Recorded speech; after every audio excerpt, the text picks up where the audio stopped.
And have you heard of New Jersey's Bill A4446? If you haven't, if passed, it would be the Fight Unlawful Conduct and Keep Individuals and Communities Empowered Act. It would come down to being FUCKICE Act. What we're seeing is the Democratic lawmakers over there in New Jersey, Dirty Jers, some call it, the Garden State, where I may or may not have been born.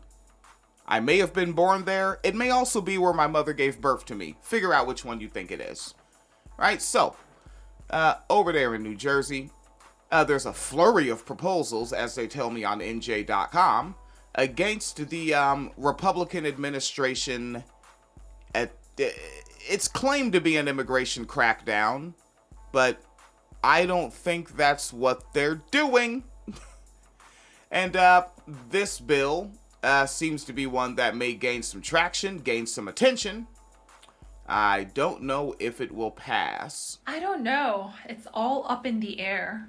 Now, when you look at, like, the power in the bill, I don't know if there's a great deal there. As, again, from what I'm learning from NJNewJersey.com, is that it allows citizens to file a lawsuit to find out if ICE violated their constitutional rights. If you file a lawsuit, you may win in a regular court. If it's a little too dicey, it may go up to the Republican majority Supreme Court. Again, let's not be silly. The courts are partisan.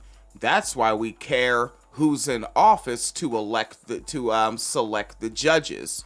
That's why we care who's in office in the Congress and Senate to confirm the judges. Voting has consequences. Not voting has Republican consequences. Okay, we're going to kill them. You know, they're going to be like dead. Now, this bill was actually originally introduced last year, and then it was brought forward, led by Representative Katie Brennan, local representative out there in Dirty Jers. And they reintroduced it this past Thursday. And Katie Brennan says, quote, "The bill speaks for itself.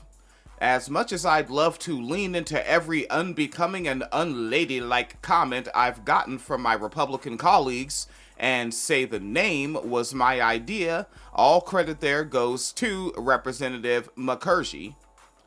She further says, quote, "We think it captures how a lot of New Jersey residents are feeling at the time. Nobody gets to come into our communities, violate our rights, and face zero consequences for it." End quote. One of the incidents cited in saying why they see that they need the bill, I'll play a very short piece of audio with one of them saying something about where they stand on having a warrant. You have a warrant. We don't need a warrant, bro. We don't need a warrant, bro. Yeah. Pass the bill, but I don't know exactly how great things are gonna go in the next probably at least 4 or 5 centuries, especially with irreversible climate change and corporations battling out over who gets to sell us water. Not great.